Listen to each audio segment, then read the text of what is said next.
This was my identity. Nobody talks about how freaking hard it is to be a dentist. What most people talk about is how this affects the patient. What nobody talks about is how this affects us. Dentistry is ready for this. Now is really the time. Welcome to Wellness and Dentistry, where today we're going to be talking about the biggest mistake dentists make after the summer. I want to introduce my good friend and my co-host, Dr. Kyle Stanley, who is a dentist, tech entrepreneur, speaker, and researcher. And my name is Dr. Martin Mendelson. I'm a disabled dentist, coach, speaker, and author. My first book, One Move Makes All the Difference, is available wherever books are sold. And together, we've helped thousands of dental professionals pursue wellness and dentistry. And if you're unfamiliar with us, we invite you to check out our respective links, websites, and course offerings from our combined website, wellnessanddentistry.com. And if you really like what you hear, come join us in person in beautiful Phoenix, Arizona this coming November 6th and 7th for Lightside Live, one of the only, if not the only, in-person mental wellness courses for dentists given in the world. So, Kyle, how you doing today? Yes, I'm doing good. Summer is coming to an end. Yes. And for me, I get this feeling, there's a different feeling. There's a shift of emotions. I've had my kids home the whole summer. We've been going to the beach. We've been doing all this stuff, but things are changing. This is coming out the end of August, and people's kids are going back to school. Mm-hmm. In some areas, the temperature may be changing. Mm-hmm. And I just wanted to explore this idea of how we feel during these changes, what we can do, some of the wrong ways that many people Yeah. think, and how we can look forward to this change. Yeah, and I think I'd like to set the stage with a reality check here for just a moment. So let's say that you are in the majority, meaning standard modus operandi of going through dental school, which means you got out at around 26 years of age, right? Yep. So what that all, and let's pretend just for this example, you didn't do a residency. Okay. So for 26 years in a row, September was the beginning of a new experience.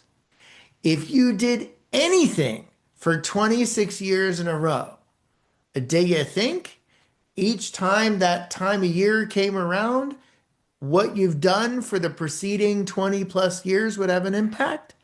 I think so. And that's the whole point of the episode we're looking to tackle today relative to our thoughts around as we go into the new year, as kids go back to school, et cetera. So I wanted to kind of set the stage for everybody. So, Yeah, and I know there's different feelings in dental practices during different times. mm-hmm. Like in my practice, summertime, we're busy, Yeah. but there's a relaxed feel to it. I don't know what it is. Mm-hmm. Maybe it's because people are coming in with their kids or Mm-hmm. whatever, people are going on vacation, Mm-hmm. dentists are going on vacation, teams are going on vacation, that there's more of a relaxed feel to it. And I know that when fall comes, it seems like it's time to bear down a little bit. And it's Yeah. almost like, winter's coming, like bear down on Mm-hmm. the business as well. Yeah. Well, it's almost like you're having to make up for the summer in a way, because it's like, Yeah. oh, we were more chill, et cetera, et cetera. Some practices, I know, a number of practices rather, they have different schedule in the summer even. Now, our oral surgeon colleagues, it's kind of the opposite, right? Where they're like they can't wait till the kids go back to school because they get a break because they've They've been been shucking wisdom teeth for three yeah, months. yeah, exactly. So, take it with a grain of salt, but yeah, it's you're coming out of this season, and how do we go into the fall with a set of realistic expectations, going back to our topic from last episode, and going into the new year, right? Well, let's talk about making up for the summer. Hmm. And I think that because almost everybody listening to this episode, if they're in the dental world, are overachievers, Yeah. we have a hard time taking time off. I Hmm. would say most of us need to be reading books about how to rest Yeah. rather than how to advance our lives and do this Hmm. because we're such overachievers that we try to micromanage Yeah. everything. And I'm talking to myself here because that is me for sure. And I still, luckily, I have my wife who is better at like, Kyle, just take a nap. Like, Yeah. just Yeah. rest. Like, you don't Yeah. have to work today. You don't have take it some time off. And she keeps me a little bit sane because I would just constantly get better, everything constantly getting better. And Hmm. like at some point, there's diminishing returns on that. Yeah. I think for me, kind of as a sidebar, I think, COVID had a hell of a lot of negatives, way more negatives than positives. But one of the positives that it affected me was this exact topic, which was it's okay to do nothing. It's okay to just like chill out and let the world go That's by. hard for many of us, Oh Martin. yeah, totally. Hard for many of us. Yeah. And I think especially in with our modern day technology always Mhm. distracting us is to just sit and be with ourselves. We'd rather be distracted than be with Yeah. ourselves. And it's so Well, important that we still have that boredom. well, don't forget, in 2018, I worked 26 weekends. Hmm. So, I mean, yeah. So I don't want to get us off on a tangent, but I think that it's really important to think about it. And one of the words that we used on purpose, and I didn't even mention this when we were going through trying to figure out making up for the summer. And you know how I feel about an annual plan. Hmm. We're not making up for anything, folks. This has all been This planned. this has all been planned. Yeah. We'll That's we'll true. talk And you more do about. hear dentists say, well, I took the first week of August off, so, August is going to be a low month and people are going back to school, so they're not going to be scheduling the end of August because they're kind of getting their kids ready and people are moving into college and like, August is just going to be a down month. Yeah. Yeah. And so Like, then they go into September and over hustle or yep. feel this feeling of guilt when had you planned from the beginning, you Mhm. would have known that August was going to be lower and it would Yeah. be fine. Exactly. Exactly. Now, there's some exceptions to that if you're new into practice and so forth. But yeah, for the most part, the historical numbers are our friend if we choose to engage with them, right? So this is not about making up for anything. This is about just kind of living life based on the realities of life, right? I want to So talk about hustle culture a little bit, reminding people that if you're a dentist and let's say you've been practicing for even a few years, you've been hustling yeah, for a long time. yeah. Because you had to do well in high school to get into college. You had to do Mhm. well in college to get into dental school. You had to come on the weekends and nights to finish dental school and take your boards. And then you had to hustle to get an associateship. And then Mhm. if you owned a practice, you had to hustle when you got your practice. And now if you feel like you need to hustle now, you're at this hyper hustling. Yeah, And I just need to remind people of that the other thing to think about with hustling is okay if there is an end. yes, And I'm a car guy. I love talking about cars. But if you have a car that, if you remember when they were manual, Martin, I still have some manual cars, as you know, I do. Yes. you put it in first gear, you don't go 70 miles an hour in first gear, or Yeah. eventually you're going to blow up your motor. Hmm. And that's how so many of us come to burnout too, is just thinking, well, I can work, like you said, 26 weekends a year, Hmm. and I can treat patients 10 hours a day, and I Yeah. can do this, and on top of that, I can be a good spouse, and on top of that, I can get good exercise, and on top of that, I can do this, and then wonder why you're burnt out. Hmm. Hmm. I mean, it's all about this idea of sustainability, Yeah. doing this for a long period of time. How do you get your car to run for 200, 300,000 miles? You maintain it. You Yeah. give it rest. You have it, you change the oil, Hmm. you change the tires, you get the brakes checked. Like That's how things run for so long.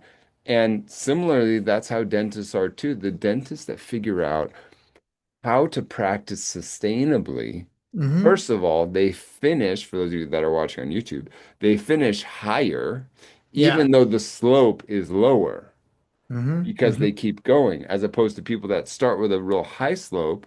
They Yep. do really well, but then they crash and burn. Ask me how I know, Mm. because they're not doing this sustainably. Yeah. Totally. Totally. So, so we talked about, fall kind of being a new start, if you will, Hmm. kind of analogous to the kids going back to school. So what are Yeah. your thoughts on that? Well, I think we need to think about how we need to admire children in Hmm. some ways. Hmm. Admire them in how they learn and how they, you see a kid, let's say like a 9-month old, 10-month old kid Hmm. that's learning how to walk. They get one step and they fall. Yep. And they get back up and they get one step, but then they fall. Yep. And then they kind of figure out and they get two steps. At this point, they're not really talking. But then you think of like a 4-year-old. I have a almost 4-year-old girl, and she asks a ton of questions. Hmm. That's how she learns, right? Yeah. Yeah. And they make mistakes and they get, we inform them, hey, when you're doing this, make sure you do this. You put your foot here. And I think we have to think about how we learn as adults. And when you think about how adults learn, first of all, many of us stop learning. Mm. We avoid failure because we don't want to look stupid, right? Yep. Or we don't want to look incompetent. Yep. And there's a way of learning and doing it sustainably, but you have to be able to put yourself out there Hmm. as an adult. I mean, Yeah. there's things that I've learned in the last few years. Like one of them would be jujitsu. And Hmm. I've been doing it for 3 years now. I just got my blue belt. And every time I'm in there, I feel like I know nothing. I feel like a total idiot. Hmm. But gosh, it's been a great skill to learn. Hasn't Hmm. been easy. No. So what are your It, thoughts on how kids learn and how we can apply that into the dental practice or into our lives? well, I think it's, the fall is kind of an interesting thing, right? Because everything's new every year. And maybe they have expectations about hanging out with groups of friends and so forth. But when it comes to school and the learning and teachers and schedule and everything, it's all new. And Hmm. for some kids, depending on their personality, that strikes, a lot of fear. Yeah. Whereas other kids, that strikes a hell of a lot of excitement. Mhm. Whereas other kids are like, oh, whatever. Whatever, And yeah. so, how interesting is it that that kind of follows along with how we adults experience life, right? And, well, in terms of the anticipation of change, I guess would be a better way to put it. Like, Hmm. what would it be like if we could go into this particular season being like, all right, well, I don't really know how it's going to shake out, but I'm just here for the ride and let's see what Curiosity. happens. Yeah. Well, I think about it like what we were talking about in our last episode, which is having the self-realization that something is changing Hmm. and then coming at it with curiosity. Because I Hmm. think what a lot of us do is like, okay, summer's here and we've got our kids home or, our family's over or whatever. And then all of a sudden it's like, oh my gosh, okay, everyone's back in school. My practice is getting ready for September, which we'll talk about in an Hmm. episode or two. And we just kind of change on the fly and then we're stressed out because of it, Hmm. because things are different. And anytime things are Yeah. different, it's stressful, right? Hmm. If we have that third party, I think about us like floating up as a ghost and looking down on ourselves like, hello, Kyle. Hmm. The summer is coming to an end. Things are Hmm. going to be changing. Your practice is Hmm. going to be changing. The weather, how much your kids are around, how much you see your Hmm. friends, it's all changing. Understand that and know how you can tackle that, right? It's like this Yeah. third party talking to you, some of that is just that self-realization of, hey, things are going to be changing for me. I need to be self-aware at this time. Yeah. I need to recognize when I'm annoyed by these changes. I need to celebrate when I'm excited about these changes. I need to understand what I can control Hmm. with these changes, which is probably something we should talk about too, which we may Hmm. get into when we talk about September in a week or two. Hmm. But that self-realization goes a long way. And I also think it directly goes back to our last episode that we talked about expectations. So if you haven't listened to that yet, go back. But it's got to be very careful if we're in the middle of September or, and it's going in either direction. Let's say you were expecting another September and it was great. And we'll go into this more detail later, but let's say it was great. Okay. Still being in a curious place can serve you dramatically because then you could take a step back and go, oh, that's interesting. I thought it was going to suck. What's the difference? Well, I had more patients come in. Okay, great. Where did they come from? So it's like being curious to figure out what it is that's driving that change versus being upset by the change. Say that one more time. So being curious about what's driving the change Hmm. instead of being upset by the change, or for Hmm. that matter, being happy for the change without the retrospection. Because I think, honestly, they're both as dangerous. Because if you're getting upset by something that didn't happen and you're not curious, well, then you're not figuring stuff out to reduce that from happening in the future. And the opposite's also true. You're not looking at what went well so that you could hopefully continue that, right? Now, are there answers 100% of the time? Of course not. But if you're not asking the question, you're never going to look at anything any differently because you're never asking the question. Yeah. And I think that gets people into trouble too. Well, that's just the way it is. That is one of the most dangerous things you could ever tell yourself. That's just the way it is. Really? No. Sometimes, maybe. But I think if we're all really honest with ourselves, 90% of the time, that is not the case. And then guess what? The 10% of the time where it truly is the way it is, that's a hell of a lot easier to deal with than by saying it to the other 90%, in my opinion. I want to go back to this idea of making up for the summer. And one of the things we touched on it is the guilt of maybe not Mm. having a great production in the summer or taking too much time off or something. What do you think about that? Specifically, the guilt.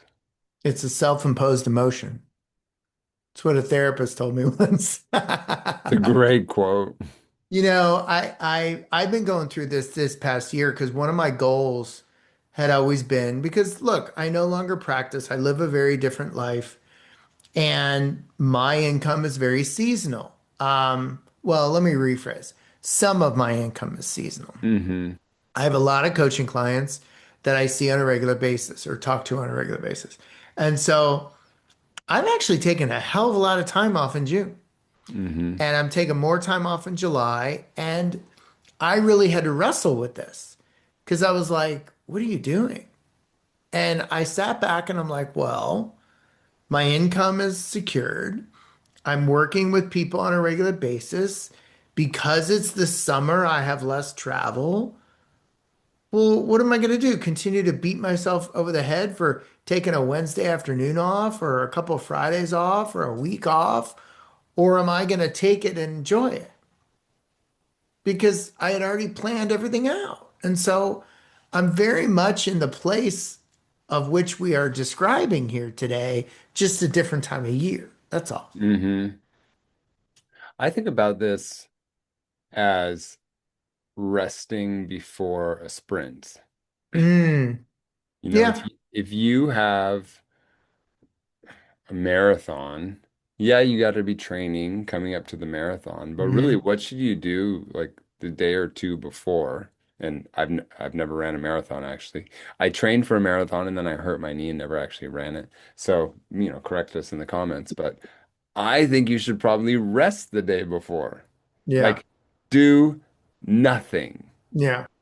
Let you rest because you're going to be kicking ass the next day. It's going to be Hmm. hard, right? Hmm. And I think that's how we have to think about the fall. It's basically until we get into the holidays, it's kind of a sprint there. Well, yeah, and I think this is analogous for practice, and I'll use an example from my life again that I do believe is analogous. So I've been really awful in the past about if I come home on a Saturday, then on Monday I'm back in the office doing work, and I've gotten Mm, much better about that because I used to tell myself, well, I'm busy. This is what needs to be done. It's like, no, no, no, wait a minute. You can plan your schedule. You can plan when you see patients. yeah, So it ended up being basically like 2 weeks worth of work, in some cases, 3 or 4 weeks, because of the way things shook out with travel. And it was all my own fault. And when I say fault, what I mean by that is I was choosing to accept that schedule and I wasn't planning well enough in advance, which most of us can do even as associates. yeah, Because if we're putting numbers on the board, if you have a reasonable owner or partner or whatever, if we're putting numbers on the board, what the hell difference does it make what day of the week you're doing it? yeah, Monday through Friday versus, let's say, Monday, Tuesday, Thursday, Friday, Saturday. Like, who uh-huh, cares? yeah, Right? And if you do care, then I want to ask you a bunch of questions, but that's another topic entirely, right? Um, I think the other thing to bring up that just came to my mind is something Imtiaz Manji used to talk about all the time, which at first I was like, this makes no sense, but it makes so much sense. So you literally, most of us, as long as you have some type of coverage, which is not everybody, you could likely take off 1 week a month if you're currently not working 5 days a week, currently, because it's just math. So let's make it a little bit more simplistic. You could take a week off every 6 weeks. right. So you're saying you work 4 days a week. Yeah. Yeah, if you're working 3.5 days a week and you're doing that as a routine all the time, do you realize you could work 4 to 4.5 days a week for 3 weeks and then take a week off ish? Hmm. You'd have to run the numbers for yourself in your own Yeah. situation, but it's just math. Yeah. Now, not everybody would want to do that. Not everybody's body can handle that. Hmm. As we age, certainly that may not be plausible. I'm simply sharing this as a challenging thought for people to take a step back and realize that production's production, math is math, and days are days. You can create the life you want to live based upon mathematics. And Hmm. it is literally that simple. I didn't say it was easy, but it's literally that simple. Yeah. And for the practice owners listening, most of you have all of the freedom to create the practice you want. Hmm. But many of us feel like we have to create a certain type of practice. Well, and let me bring this up again. Our medical colleagues laugh at us because when you go in for surgery and you're scheduling your post-op, what do they say? Okay, Kyle, your appointment is 2 weeks from Tuesday at 3:15. And what Yeah. do? You go, okay. This just happened to me, Martin. I didn't tell you this, but my No. my daughter is getting her tonsils and adenoids taken out. She's had big tonsils and Hmm. adenoids Hmm. snoring since she was a little baby. We've been waiting for this finally. Hmm. And they called us and said, this day in July is when we have available. And I just asked, I said, what's the next day? And they said, well, the next one is about a month later. And I said, okay, we'll take it. They didn't tell me the time. No. They just said this day in July. Mhm. Yeah. And they said, we'll call you a few days before to tell you Yeah. when to show up. Yeah. Isn't that So, crazy? so I'll give you another example. So, there's somebody in my life, that had a really near fatal auto Yeah. accident.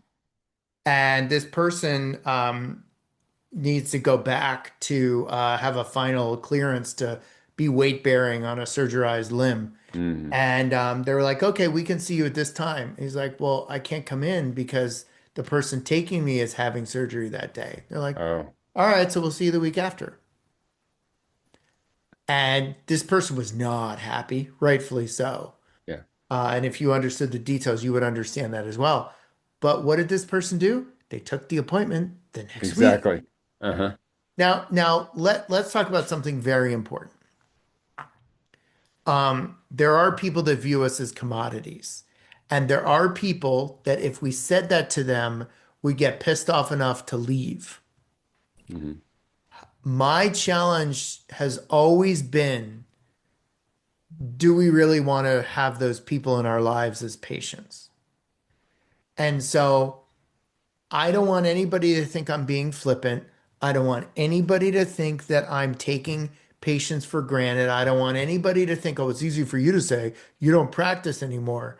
I'm simply challenging you around how you want to live your life and the kind of people that you want in your life. Because the patients that really appreciate you, if you have trained your front office team to say, Dr. Mendelson is at his best seeing this type of procedure in the afternoons in the beginning of the week. The people that you really want to be part of your world are going to go, oh, okay, great.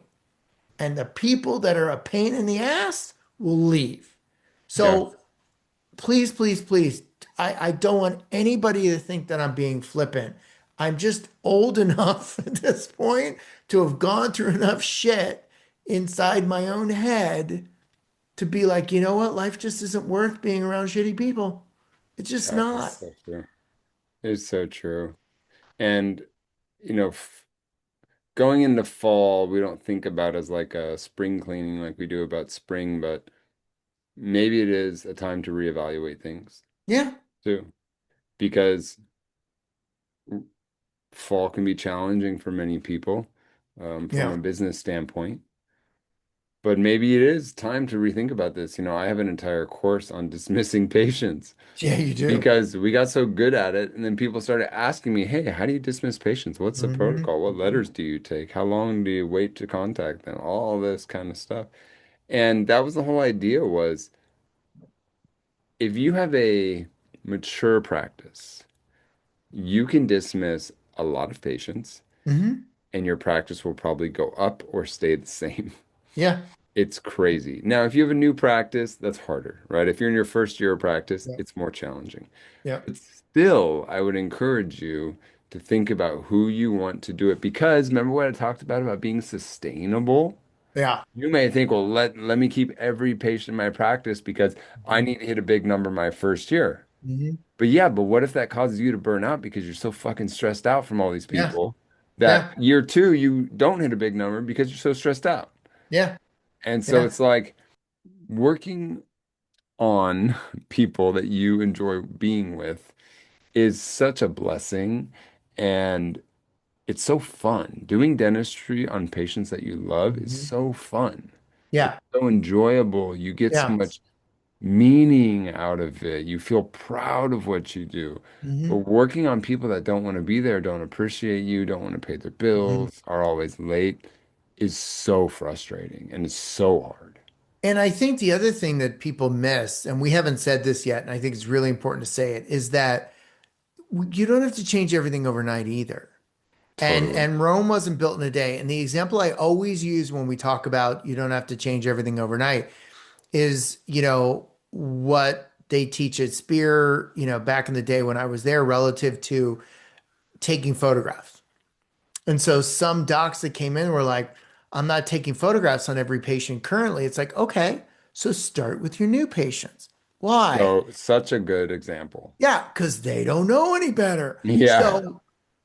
So even when it comes to the schedule stuff, you can theoretically just start with the new people that are coming through the door, see how that works, then slowly extrapolate it out to everybody else. Like you don't, life doesn't have to be an all or nothing. It can be a gradual process too, right? So, something important to consider. Yeah, no, that's great.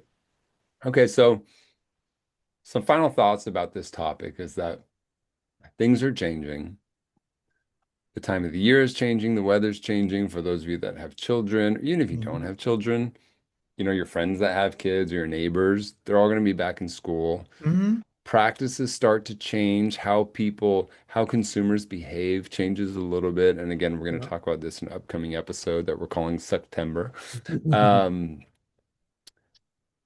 I think we also have to give ourselves a little bit of grace because, like Martin said, we've been conditioned that every end of August, beginning of Mhm. September, there's something new happening, right? It was our first year of dental school, our second year of dental school, our first year of college, our first year of residency. Like that Yep. was always the time. And I think Yep. we all know that feeling. There's a weird feeling that happens around Mhm. that time for us. Totally. And then let's also consider how kids learn. Mhm. And let's look to them and admire how they learn, which is by failing, Mhm. asking questions, Yeah. making mistakes, Yeah. and not being so worried about looking incompetent all the time. Yeah. Because nobody's looking. Yeah. Yeah. So make sure you show up on our next episode. I don't know if it's going to be this following week or the next week, but we're going to talk about September, all the business advice that we have for planning, for execution. Mhm. And then also, if you want to spend a few days with Martin and I, make sure to go to wellnessanddentistry.com and you're going to see our Lightside Live program, which is a CE course. It's 2 days. It's a transformational program all about mental resilience, leadership, business standpoint. It's really what we talk about on this podcast, which is Mhm. wellness for the patient, Mhm. wellness for the practice, and wellness for the practitioner. Yeah. All three of those. How can we do that? Through learning skills and understanding your emotions and how to communicate. It's a super cool course. You guys are going to love it. So go to wellnessanddentistry.com and you'll see all those links. Sounds All right, we'll good. see you on the next episode.